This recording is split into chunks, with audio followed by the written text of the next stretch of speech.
All right, well, we hope this story doesn't make you itch too bad this morning. A case of bed bugs has one Monroe resident wanting a refund and some accountability. She tells NBC 10's Chelsea Jones she can't sleep tight because the bed bugs bite. It's been around for almost 90 years. Once esteemed as Hotel Francis, today called Francis Tower, an affordable living facility in Monroe. But beyond these walls are some unwelcome guests. These are bed bugs. A resident since 1996, Johnny Smith says she first brought the bedbug problem to management's attention in April. But she says they didn't do anything until last week. So I turned the cover back, and there was 2 bed bugs at the foot of the bed. So I went to ask about it. I'm Chelsea. Is the manager available? I cannot give you a comment, but I can refer you to my executive director. Executive Director of Monroe Housing Authority, William Smart, declined to be on camera, but was very willing to address Smith's concerns. He says bedbugs are real, and they can come from anywhere. Smart says a heat and chemical treatment was done on Wednesday, September 25th, and no traces of bedbugs were found. But the proof is in the bag, and Smith is fed up. Oh, it don't take but 1 bed bug to hatch up to 500 eggs. Now she wants her money back for the cleaning supplies she had to purchase and for pain and suffering. In Monroe, Chelsea Jones, NBC 10, your local news leader.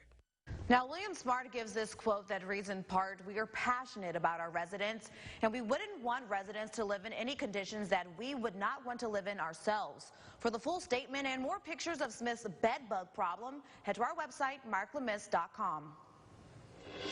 The city of Hamburg has recently been awarded a grant to make improvements to their water systems. The city received over $1 million from the United States Department of Agriculture Rural Housing Services. The funds will add new users to the water system and restore ones that are existing. It's been 19 years since the last update to Hamburg's water systems. Many residents in the rural areas weren't able to benefit from those improvements.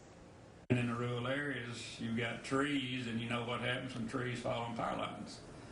So invariably, when there's a storm, people lose electricity, which means they lose power to their wells, which means they don't have water.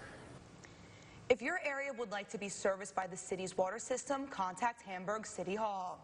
And a heads up, if you plan on filling up your gas tank in Arkansas, now it's going to cost you more. Starting today, the gas tax is increasing 3 cents a gallon.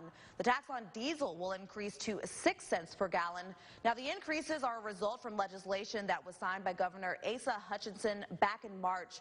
The sales tax increase will go towards improving state roads and highways. And early voting began over the weekend, and the candidates for governor joined their constituents at the polls. Governor John Bel Edwards and Eddie Rispone headed to the polls Monday for primary election. We're just 11 days away from the official election, which is October 12th. Recent polls from We Are America show Rispone now holding the second place spot with 23%, which is a 7% increase from last poll. Congressman Ralph Abraham dropped to 17%. Edwards still holding a lead with 47%. If no candidate gets more than 50% of the vote, the top 2 will run against each other on November 16th.